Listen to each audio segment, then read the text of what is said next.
मेरे चैनल में आपका स्वागत है। सबसे पहले सभी को प्रणाम। कल हमने कामदेव के आश्रम के बारे में जाना था। आज हम विकराल देहधारिणी ताड़का को बालक राम ने कैसे मार दिया के बारे में जानेंगे। तो चलिए कहानी शुरू करते हैं।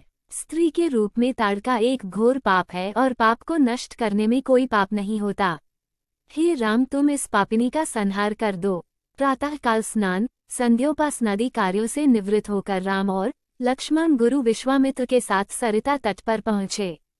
एक वनवासी मुनि ने विश्वामित्र के साथ 2 सुकुमार बालकों को देखा तथा उनका परिचय प्राप्त कर वे एक छोटी सी सुंदर नौक ले आए और विश्वामित्र से बोले, हे मुनिराज, आप इन राजकुमारों के साथ इस नौक पर बैठकर सरिता पार कर लीजिए। विश्वामित्र जी ने उस मुनि को धन्यवाद दिया और राम तथा लक्ष्मण के साथ नौक पर सवार हो गए। इस प्रकार वे सागर से मिलन की आतुरता में कलकलनाद के साथ दौड़ती जा रही उस नदी को पार कर गए। नदी के उस पार एक भयानक वन था। उस वन को देखकर राम बोले, गुरुदेव, यह वन तो बड़ा भयंकर है। सभी ओर से सिंह, व्याघ्र आदि हिंसक पशुओं के दहाड़ने और हाथियों के चिंघाड़ने की ध्वनि आ रही हैं। जंगली सुअर, भालू, वनभैंसे आदि वन्य प्राणी भ्रमण करते दृष्टिगत हो रहे हैं। वृक्षों की सघनता के कारण सूर्य का प्रकाश इस वन के भीतर घुसने का साहस नहीं कर पा रहा है और इसी कारणवश चारों ओर अंधकार हो रहा है। इस अति दुर्गम वन का क्या नाम है? राम के इस प्रश्न का उत्तर विश्वामित्र ने इस प्रकार दिया, हे राघव, पूर्व काल में इस स्थान में वन न होकर मलदा और करुप नाम के 2 बड़े समृद्ध राज्य हुआ करते थे। दोनों ही राज्य ऊंची ऊंची अट्टालिकाओं, वीथिकाओं तथा सुंदर पथों से सुशोभित थे तथा धन धान्य और समृद्धि से परिपूर्ण थे। दूर दूर के व्यापारी यहाँ पर व्यापार करने आया करते थे, किंतु ताड़का नामक एक यक्ष कन्या ने उन दोनों राज्यों का विनाश कर दिया।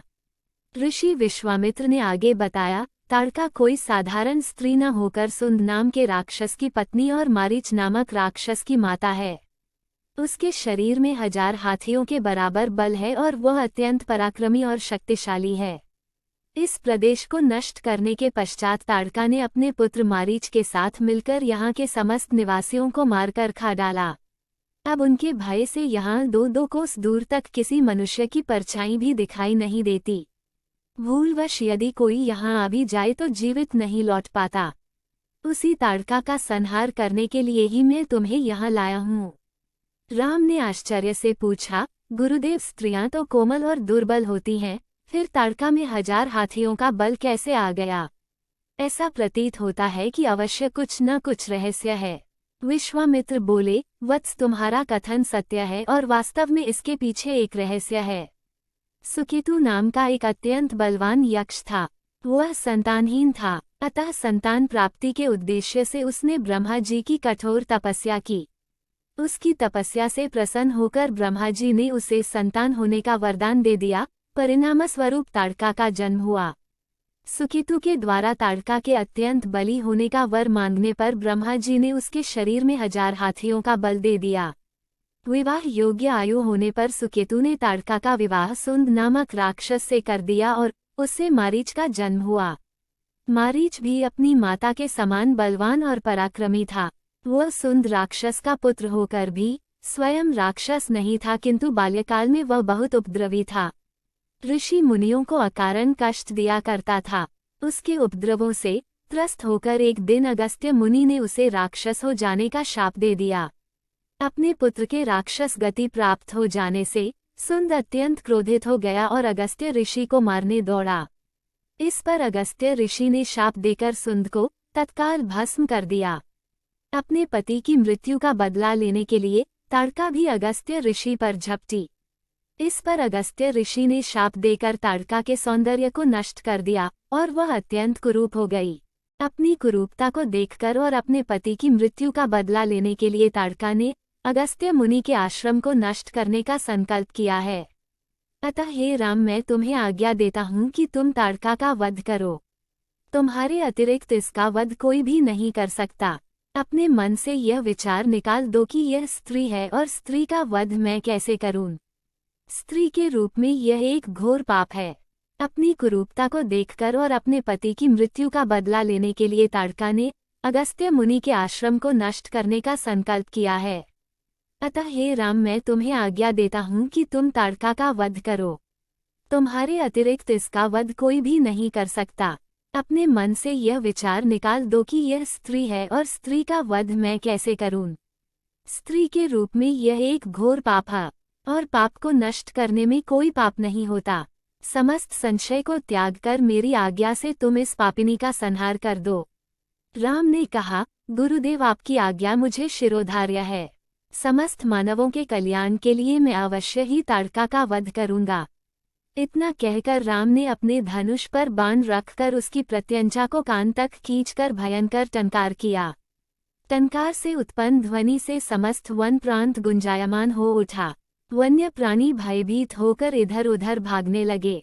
इस प्रकार की अप्रत्याशित खलबली मची देखकर ताड़का क्रोध से भर उठी।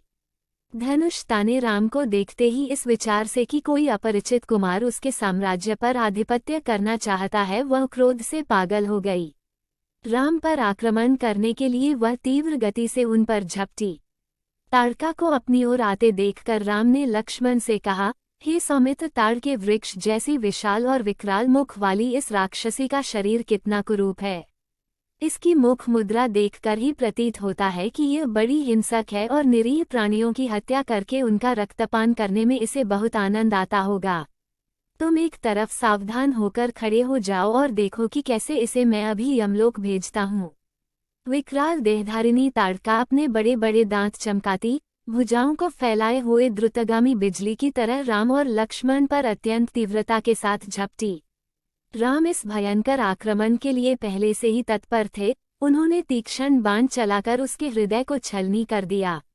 उसके वक्षस्थल से गर्म गर्म रक्त की धारा प्रवाहित हो उठी। वह आक्रमण करने के लिए पुनः टूट पड़े। इससे पूर्व ही राम ने एक और बाण चला दिया जो सीधे उसके वक्ष में जाकर लगा। वह पीड़ा से चीखती हुई चक्कर खाकर भूमि पर गिर पड़ी और अगले ही क्षण उसके प्राण पखेरु उड़ गए। राम के इस रण कौशल और ताड़का की मृत्यु से ऋषि विश्वामित्र अत्यंत प्रसन्न हुए। उनके मुख से रामचंद्र के लिए आशीर्वचन निकलने लगे। गुरु की आज्ञा से वहीं पर सभी ने रात्रि व्यतीत किया। प्रातःकाल उन्होंने देखा कि ताड़का के आतंक से मुक्ति पा जाने के कारण उस वन की भयंकरता और विकरालता समाप्त हो चुकी है। कुछ समय तक उस वन की शोभा निहारने के उपरांत स्नान पूजन से निवृत्त होकर वे महर्षि विश्वामित्र के आश्रम की ओर चल पड़े। कहानी यहीं समाप्त होती है।